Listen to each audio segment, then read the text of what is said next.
আমার বাবা মা বেঁচে ছিলেন না। তাই আমার যখন বিয়ে হলো, তখন আমার বিধবা দিদিও আমার সাথে থাকতো।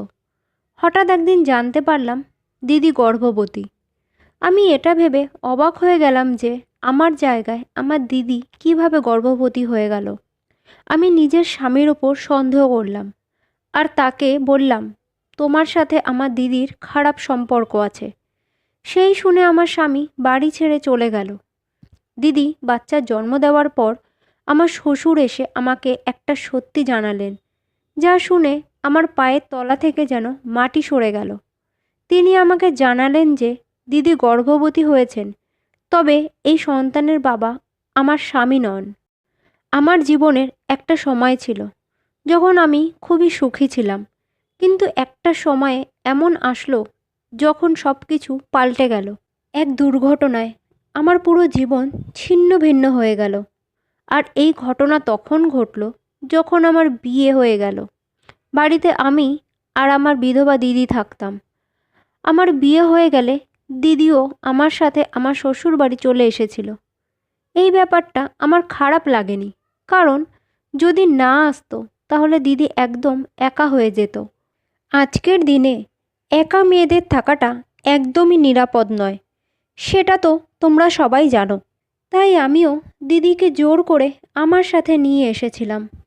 আমার শ্বশুরবাড়ির লোকেদের এই ব্যাপারে কোনো অসুবিধা ছিল না। প্রথমে সব কিছু ঠিকই ছিল, কিন্তু সময় যত গড়াচ্ছিল আমি দিদির মধ্যে এক অদ্ভুত পরিবর্তন লক্ষ্য করতে শুরু করলাম। দিদি আগে যেমন ছিল এখন আর তেমন ছিল না। কখনো কখনো এমন এক একটা কাণ্ড করে বসতো যে শ্বশুরবাড়ির সবার কাছে আমি লজ্জায় পড়ে যেতাম। অনেকবার আমি দিদিকে বোঝানোর চেষ্টা করেছিলাম, কিন্তু ও আমার কথা এক কান দিয়ে শুনে অন্য কান দিয়ে বার করে দিত। আমি ভাবতাম হয়তো জামাইবাবুকে হারানোর পর দিদি মানসিকভাবে কিছুটা ভেঙে পড়েছে। তবে কিছুদিন পরে আমি বুঝতে পারলাম যে ঘটনাটা কিছুটা অন্যরকম। আমার দিনরাত এটাই ভেবে কাটতো যে দিদির হঠাৎ কী হলো। আমার স্বামী আমাকে খুব ভালোবাসতো, আমাদের মধ্যে কখনো ঝগড়া হতো না।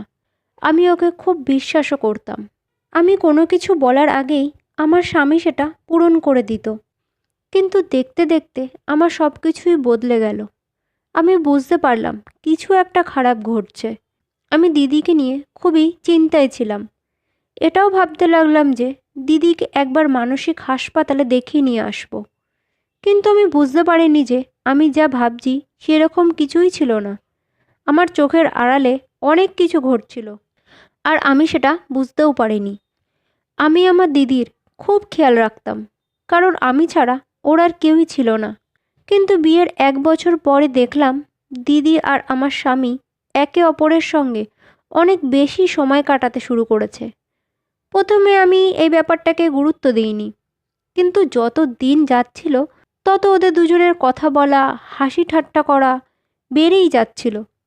তখনও আমার মনে এই নিয়ে কোনো সন্দেহ তৈরি হয়নি, কিন্তু আমি বুঝতেই পারিনি যে দিদি এমন কিছু করবে যার জন্য আমি কাউকে আর মুখ দেখাতে পারবো না। যদি আমি এইসব আগে বুঝতে পারতাম তাহলে আমি আটকানোর পুরো চেষ্টা করতাম। আমি এই ব্যাপারে তখন বুঝতে পারলাম যখন সব কিছু শেষ হয়ে গেছিল। ধীরে ধীরে দিন যেতে থাকলো। দিদি আর আমার স্বামী আরও কাছাকাছি আসতে শুরু করলো। আমার স্বামী কী খেতে ভালোবাসতো, ওর কী পছন্দ অপছন্দ, সব কিছুর খেয়াল আমার দিদিই রাখতো। আমি বারণ করলে বলতো, শ্বশুরবাড়িতে তো তোর অনেক কাজ, তুই আর কত করবি, তাই আমি তোকে একটু সাহায্য করি। বারে বারে আমার মনে এটাই আসতো যে দিদি এইসব কী করছে, কোন সম্পর্ককে কি বানিয়ে দিচ্ছে। কিন্তু দিদির সম্মানের কথা ভেবে আমি চুপ করে সব কিছু মেনে নিচ্ছিলাম, কারণ কোনো প্রমাণ ছাড়া আমি কিছু বলতে পারবো না। তবে আমি আর সহ্য করতে পারছিলাম না। দিদিকে আমি আবারও বোঝানোর চেষ্টা করলাম, কিন্তু ও বলল, আমি একটু খুশি থাকার চেষ্টা করছি, তোর কি এটা সহ্য হচ্ছে না? ঠিক আছে, আমি চলে যাব এখান থেকে। শুনে আমি চুপ করে গেলাম। তারপর থেকে আমি আর কিছু বলতাম না, শুধু চুপচাপ দেখতে থাকলাম। দিদি যেখানেই যেত আমার স্বামীকে নিয়ে যেত। ধীরে ধীরে দিদির বাইরে বেরোনোটাও বেড়ে গেল। জানতে চাইলে বলতো আমি ওর বাড়ি যাচ্ছি, আমি তার বাড়ি যাচ্ছি। আমি অবাক হয়ে যেতাম এটা ভেবে যে এখন দিদির এত কাছের মানুষ কোথা থেকে হয়ে গেল, যাদের আমি চিনিই না। এবার আমার সন্দেহ হতে শুরু করলো। আমি জানার চেষ্টা করলাম কী ব্যাপার, কারণ এটা তো বুঝতেই পারছিলাম যে দিদি আমার কাছ থেকে কিছু লুকোচ্ছে। যখনই আমি ওকে কিছু জিজ্ঞাসা করতাম ও ভয় পেয়ে যেত। আমি একদমই সন্দেহবাতিক মেয়ে ছিলাম না। আমি আমার স্বামীকে খুব বিশ্বাস করতাম, কিন্তু দিদির ব্যবহার আমার খুব অস্বাভাবিক লাগতো। তাই আমিও এর কারণ জানার জন্য উঠে পড়ে লাগলাম। আমি নিজের মনের কথা কাউকে বলতে পারছিলাম না। আমার শ্বশুরবাড়ির সবাইও এই সব লক্ষ্য করছিল। একদিন তো আমার শাশুড়িমা বলেই দিলেন, তোমার দিদির লক্ষণ ভালো দেখছি না, ওকে বোঝাও, না হলে তোমার সংসার কিন্তু ভেসে যাবে। নিজের স্বামীকে নিজের কাছে রাখতে শেখো। আমি অবাক হয়ে শুনলাম যে শাশুড়িমা আমায় একই বলে চলে গেলেন। এবার আমার সন্দেহ বাড়তে থাকলো। স্বামীর সাথেও আগের মতো সম্পর্ক আর ছিল না। নানা কারণে আমাদের মধ্যে ঝগড়া হতে শুরু করলো। আমি ভীষণই খিটখেটে হয়ে গেলাম। একই তো আমার দিদির আচরণ, তার উপর শাশুড়ি মার কথা। আমি বুঝতে পারছিলাম না যে কি করব। কিছুদিন পরে আমি যখনই সকালে ঘুম থেকে উঠতাম, আমার মাথা খুব ভারী ভারী লাগতো। আমি বুঝতে পারছিলাম না কেন এমন হচ্ছে। রাতেও আমি শোয়ার সাথে সাথে ঘুমিয়ে পড়তাম। আমার একটু সন্দেহ হতে লাগলো, কিছু তো অঘটন ঘটছে যা আমি বুঝতে পারছি না। মনে মনে ভাবলাম এর কারণটা তো আমাকে জানতেই হবে। সেদিন আমি ঘর মুছছিলাম, হঠাৎ আমার নজর গেল মেঝেতে যেন কিছু একটা লেগে আছে। আমি হাত দিয়ে দেখলাম ওষুধের গন্ধ বেরোচ্ছিল। আমি একটা বুদ্ধি বার করলাম। এবার থেকে যখনই আমি রাতে জলের গ্লাস ভরে রাখতাম, তার পাশে আরও একটা গ্লাস ভরে রাখতাম। রাতে প্রায়ই আমি আমার স্বামীকে উঠে ঘরের বাইরে বেরোতে দেখতাম, আর আমার সন্দেহ এবার বিশ্বাসে পরিণত হতে শুরু করলো। আমি নিজের চোখে যা দেখছিলাম তা আমি বিশ্বাসই করতে পারছিলাম না। তারপর একদিন রাতে দেখলাম দিদি আমার ঘরে এসে গ্লাসে কি যেন একটা মেশাচ্ছে। আমি ঘুমের নাটক করে শুয়েছিলাম যাতে দিদি কি করছে সেটা দেখতে পারি। দিদি নিজের কাজ সেরে আস্তে আস্তে ঘরের বাইরে বেরিয়ে গেল। আমি যে রাতে উঠে জল খাই সেটা শুধু আমার দিদি জানতো। আমি তো অবাক হয়ে গেলাম, দিদি এটা কি করলো? আমার দিদি এত খারাপ কাজ করতে পারে? আমি ভাবতেও পারছি না। কিছুদিন ধরেই দেখছিলাম দিদির শরীরটা ভালো না, শুধু বমি করতো, বলতো মাথা ঘোরাচ্ছে। দিদি আচারও খুব খেতে শুরু করেছিল। আমি ব্যাপারটাকে অতটা গুরুত্ব দিইনি। হঠাৎ একদিন দিদি রান্না করতে করতে মাথা ঘুরে পড়ে গেল। আমি পাশেই দাঁড়িয়েছিলাম। ডাক্তার ডাকা হলে চেক করে জানা গেল দিদি গর্ভবতী। আমার মাথায় যেন আকাশ ভেঙে পড়ল। শ্বশুরবাড়িতে আমি তো আর মুখ দেখানোর অবস্থায় ছিলাম না। দিদিও লজ্জায় পড়ে গেছিল। ও তো আমার সামনে আসতেই চাইছিল না। আমি তো ভেবে পাচ্ছিলাম না যে আমার জায়গায় আমার দিদি কিভাবে গর্ভবতী হয়ে গেল।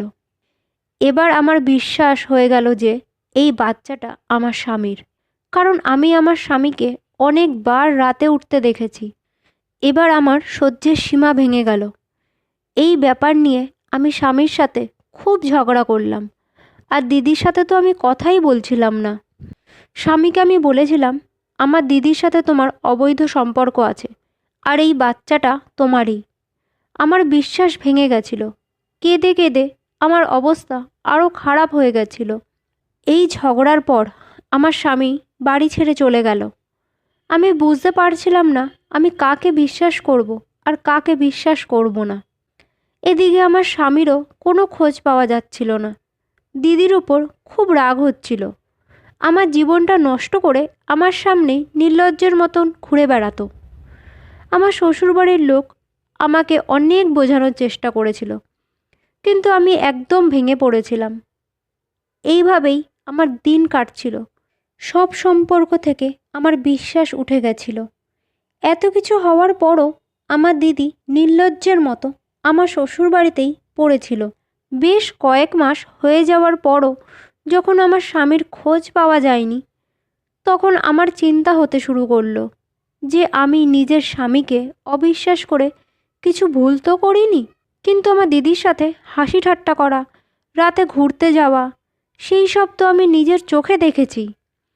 এই সব ভাবতে ভাবতে আরও কয়েক মাস কেটে গেল, আর আমার দিদি বাচ্চার জন্ম দিল। সেই দিন আমার শ্বশুর মশাই এসে আমাকে এমন একটা সত্যি বলল, যা শুনে আমার পায়ের তলা থেকে যেন মাটি সরে গেল। উনি জানালেন যে এই বাচ্চাটা আমার স্বামীর নয়। উনি আরও বললেন যে, বৌমা, একটু ধৈর্য রাখো, খুব তাড়াতাড়ি সব সত্যি তোমার সামনে চলে আসবে। আমার সব কিছু তো অনেক আগেই শেষ হয়ে গেছিল। আর কোনো সত্যি শোনার মতন সাহস আমার মধ্যে ছিল না। আমি যে ভেতর থেকে একদম ভেঙে পড়েছিলাম। রাতে আমার ঘুম আসতো না। ভেবে ভেবে আমার পাগলের মতন অবস্থা হয়ে গেছিল। আমি শুধু ভগবানকে এটাই বলতাম যে আর এমন কোনো সত্যি আমার সামনে যেন না আসে যেটা আমি সহ্য করতে পারবো না। এখন তো আমার দিদি আমার সাথে কথা বলার চেষ্টা করে, কিন্তু আমি আর ওর সাথে কথা বলি না। আমার চোখে যে সন্দেহের কাপড় ছিল, সেটা আর অন্য কিছু দেখতে পাচ্ছিল না। আমি ধীরে ধীরে পাগলের মতন হয়ে যাচ্ছিলাম। শরীরও আমার আগের থেকে অনেক খারাপ হয়ে গেছিল। আমি এই মানসিক চাপ আর নিতে পারছিলাম না।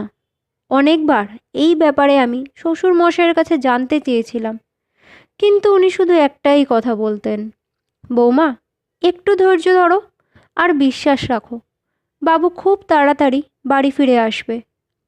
আমিও ওনার কথা বিশ্বাস করতে শুরু করলাম। আর তারপর একদিন আমার স্বামী বাড়ি ফিরে আসলো, কিন্তু আমার মধ্যে সেই সাহসটা আর ছিল না যে আমি আমার স্বামীকে এই ব্যাপারে আর কিছু জিজ্ঞাসা করব। আমাদের সম্পর্কে অনেকটা দূরত্ব চলে এসেছিল। স্বামী ফিরে আসলেও আমার মনে একটা ভয় থেকেই গেছিল যে জানি না আবার কি সত্যি আমার সামনে আসতে চলেছে। আর আমার স্বামীও এই ব্যাপারে কিছুই বলছিল না। তারপরে একদিন আমার শ্বশুর সত্যিটা বলে দিল, যা শুনে তো আমি আকাশ থেকে পড়লাম। এই সত্যিটা আমি আর সহ্য করতে পারিনি। শুনেই অজ্ঞান হয়ে পড়ে গেছিলাম। আমার স্বামী আমাকে হাসপাতালে নিয়ে গেল। সেখানে চিকিৎসা হওয়ার পর আমার জ্ঞান ফিরল, কিন্তু আমার ঘৃণা করছিল দিদিকে দিদি বলতে, যে আমার জীবনটা নষ্ট করে দিয়েছিল।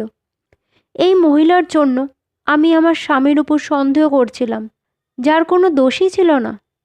ও তো আমার দিদিকে নিজের দিদির মতন দেখতো, যেটা আমি নিজের সন্দেহের জন্য বুঝতে পারিনি। আমার নিজের উপরই লজ্জা করছিল যে এই মহিলাটা আমার দিদি, যে এত নোংরা কাজ করতে পারে। দিদি শুধু নিজের কথাই ভেবেছে। আমি সত্যিই বোকা। তাই তো ওর আসল চেহারাটা আগে বুঝতে পারিনি। আমি ভাবতেই পারছি না যে আমার দিদি আমার জামাইবাবুকে নিজের হাতে বিষ খাইয়ে মেরেছে, তারপর লুকিয়ে অন্য কোনো লোকের সাথে সম্পর্ক রেখেছিল। আর সেই লোকটাই হলো এই বাচ্চাটার বাবা। দিদি রাতে আমাকে আর আমার স্বামীকে ঘুমের ওষুধ দিত, যাতে আমরা ওর কুকর্মের কথা জানতে না পারি। দিদি যে এত বড় বিশ্বাসঘাতকতা করবে আমি ভাবতেও পারছি না। একবারের জন্য আমি দিদির আসল চেহারাটা বুঝতে পারিনি। ওর মতো মেয়ের জন্য আমি নিজের সংসারটাই নষ্ট করছিলাম। জামাইবাবু মারা যাওয়ার পর দিদি এমন শোকের নাটক করতো যেন ও জামাইবাবুকে খুব ভালোবাসতো। আমি দিদিকে কোনো দিনও ক্ষমা করতে পারবো না। তাছাড়া ও ক্ষমার যোগ্যও ছিল না। একদিন আমি দিদিকে বলে দিলাম যে ওর সত্যিটা এখন আমরা সবাই জেনে গেছি। দিদি শুনে তো অবাক হয়ে গেছিল। আমি আর ওকে নিজের চোখের সামনে সহ্য করতে পারছিলাম না। তাই কয়েক মাস পর ওকে চলে যেতে বললাম। কিন্তু বারবার দিদি আমার কাছে ক্ষমা চাইছিল আর বলছিল ও খুব অসহায়। আমিও শুধুমাত্র ছোট বাচ্চাটার কথা ভেবে দিদিকে আমার শ্বশুরবাড়িতে থাকতে দিলাম। তবে আমি দিদির সাথে আর কোনো সম্পর্ক রাখলাম না। আমার বিবাহিত জীবন বাঁচানোর জন্য আমার শ্বশুরমশাইয়ের অবদান আমি কোনো দিনও ভুলতে পারবো না। কারণ উনি যদি আসল সত্যির খোঁজ না লাগাতো, তাহলে আমার সাথে আমার স্বামীর সম্পর্ক চিরকালের জন্য শেষ হয়ে যেত। আমি আমার স্বামীর কাছে লজ্জিত ছিলাম। আমি যখন আমার ভুল বুঝতে পেরে ওর কাছে ক্ষমা চাইলাম, ও কোনো কথা না বলে আমাকে ক্ষমা করে দিল। আমার স্বামী আমার মানসিক অবস্থার কথা বুঝতে পেরেছিল, তাই আমার অনেক খেয়াল রাখতো। ধীরে ধীরে আমার জীবন আবার আগের মতন হতে থাকলো। আমি আমার স্বামী সংসার নিয়ে সুখে জীবন কাটাতে থাকলাম। বন্ধুরা, গল্পটা কেমন লাগলো কমেন্টসে অবশ্যই জানিও। যদি ভালো লেগে থাকে তাহলে ভিডিওটাকে একটা লাইক আর চ্যানেলটাকে সাবস্ক্রাইব করে দিও। আর হ্যাঁ, আমার ভিডিও দেখার জন্য তোমাদের সবাইকে ধন্যবাদ।